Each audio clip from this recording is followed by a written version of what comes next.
अस्सलामुअलैकुम। आज हमारे पास रियलमी का मॉडल है C21 जिसका रिंगर का फॉल्ट है।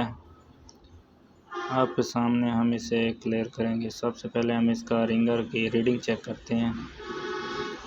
हमारे चैनल को सब्सक्राइब करें, लाइक करें, शेयर करें और वीडियो को एंड तक देखा करें। सबसे पहले हम इसे ओपन करते हैं, खोलते हैं। खोलने के बाद हम इसका मीटर से रीडिंग चेक करेंगे।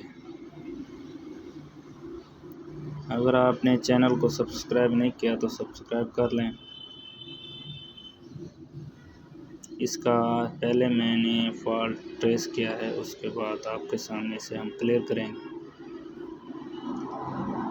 मीटर के साथ हम इसकी रीडिंग चेक करते हैं, जो बिल्कुल नहीं आ रही। ये देखिए, बिल्कुल नहीं आ रही। इसको हम दो जंपर जो कि उसके चेक